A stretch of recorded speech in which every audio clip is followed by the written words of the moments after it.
Vamos falar sobre gênero? Vamos sim. Eu acho que para uma sociedade ainda muito fechada e muito conservadora que nem a nossa, não quer demais falar sobre determinados assuntos que ainda são considerados tabus em muitos lugares. E para tratar disso, hoje eu trouxe o Alexandre Vidal Porto com o Sérgio Y Vai à América. O Alexandre é um autor nacional, ele também é diplomata, ele também é advogado, ele nasceu na cidade de São Paulo, mas viveu muito tempo da vida dele aqui em Fortaleza, inclusive. Foi aqui que ele passou a adolescência dele, que ele terminou os estudos dele em Direito. E depois que ele foi embora, ele morou em Brasília, São Paulo e em diversas outras cidades do mundo também. Inclusive, essa vida cosmopolita e nômade que ele teve são traços bem claros nos textos que ele cria, porque ele descreve cenários e uns ambientes com riqueza de detalhes que somente quem viveu naquele lugar poderia fazer. Aqui no livro, a história vai ficar concentrada entre São Paulo e Nova York, cidades em que ele teve a experiência de viver por muitos anos. O protagonista dessa história, apesar de estar aqui no título, não é o Sérgio, mas o Armando. O Armando é um psiquiatra de 70 anos, muito renomado naquilo que ele faz. Ele é daqueles profissionais que as consultas são muito caras, está sempre com a agenda lotada e que descarta um caso quando não é mais instigante ou interessante para ele. Ele próprio se autodescreve como sendo um dos melhores profissionais na área em que ele atua, e ele deixa isso bem claro no início do livro. Ele cita também que outros colegas também reconhecem isso nele. E isso é com o qual ele se vangloria muito. Ou seja, ele é de fato uma pessoa extremamente vaidosa em termos profissionais. Mas eis que num determinado dia o Armando recebe um e-mail de uma colega diretora escolar dele, contando o caso de um rapaz de 17 anos que, nas palavras dela, era uma pessoa articulada, inteligente e confusa, e que ele seria um caso interessante para o Armando. O Armando aceita a sugestão dela e inicia as sessões de terapia logo em seguida com o rapaz. Esse rapaz, que vem a ser o Sérgio do título, tem 17 anos, ele é filho de uma família muito rica de São Paulo, tem boa relação com os pais, vai bem na escola, tira boas notas, nunca teve nada que lhe faltasse financeiramente falando, mas ele se queixa de sentir uma falta e uma tristeza profunda, constante e sem causa aparente. O Armando e o Sérgio acabam tendo uma relação muito próxima, o vínculo que eles estabelecem que se assemelha muito ao que seria uma espécie de amizade ou cumplicidade. Mas o Armando sempre mantém um distanciamento por conta das questões éticas da profissão dele. Todas as sessões e os encontros clínicos que eles tiveram duram em torno de 1 ano, mais ou menos. Nesse meio tempo, o Sérgio vai para os Estados Unidos de férias e quando ele retorna, ele diz para o Armando que ele teve um insight, um estalo de consciência e que ele agora, Sérgio, quer terminar e encerrar os atendimentos. Ele agradece ao Armando por conta de todo o tempo que ele se dedicou, nas sessões e inclusive ele responsabiliza o próprio Armando pelo insight que ele teve durante a viagem. Mas ele não especifica e não diz qual que é o motivo, qual que foi o gatilho para ele tomar essa decisão. Para o Armando, isso é um choque, uma afronta para a imagem dele enquanto profissional, porque ele é um psiquiatra que está acostumado a ele próprio dizer quando o paciente está apto ou não para encerrar o atendimento, e não o contrário.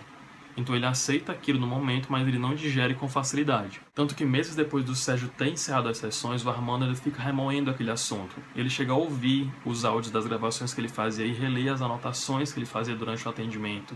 E ele fica se perguntando o que houve com o Sérgio para ele tomar aquela decisão.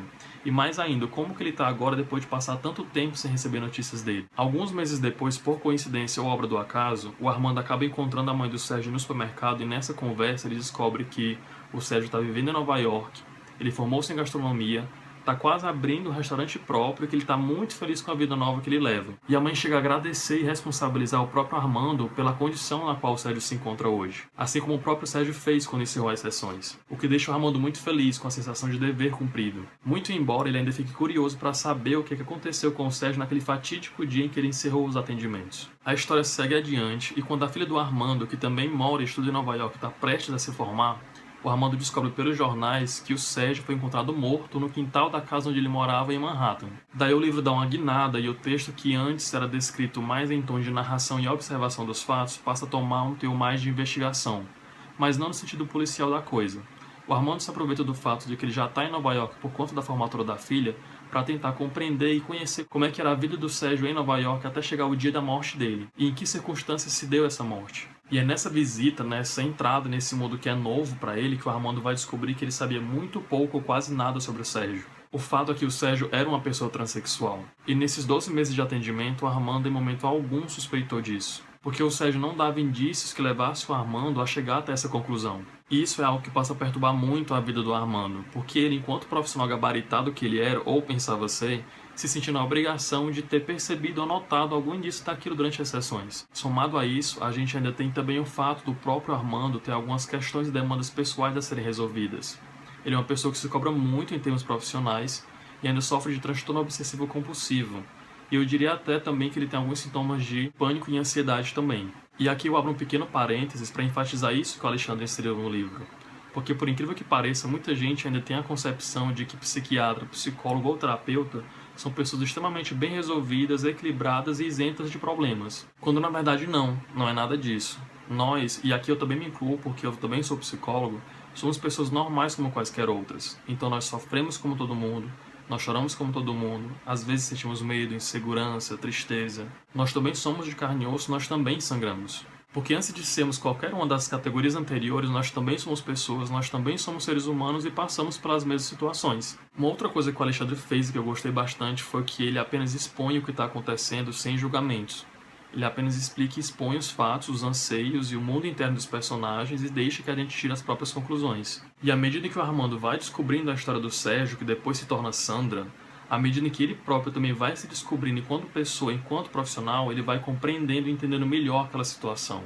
E, consequentemente, a gente também enquanto leitor. Esse é um livro que diz de uma geração insatisfeita em diversos aspectos e que não teme em gritar em tornar pública essa insatisfação. Então aqui a gente vai encontrar uma história que fala de gênero, da construção da identidade, dos papéis sociais que a gente assume ao longo da vida e o quanto é difícil, porém necessário, tomarmos certas escolhas e decisões. No final das contas, apesar dele ter um final triste, eu acredito que a imagem que o autor quis passar aqui foi de desconstruir essa imagem que comumente é passada pra gente, de que o transexual ele tá ligado ou ao humor, ou a algo escrachado ou exagerado demais, ou então a algo negativo. Quando na verdade, para o transexual, para o ser transexual, ele assumir esse papel é na verdade uma libertação, a encontrar a sua verdade e a sua essência. Sobre o livro eu só posso acrescentar que ele tem uma escrita absurdamente rápida. O texto do Alexandre é muito claro e muito objetivo, com frases curtas e capítulos bem pequenos. Então a impressão que dá é de que ele escreveu de forma que a gente lesse e compreendesse de imediato, sem ser necessário voltar ao que já passou para entender o que foi dito. Bom, então fica aí a dica de um autor nacional, tratando de um assunto muito delicado de maneira muito honesta e transparente também. Se você gostou do vídeo, não esquece de dar uma avaliada.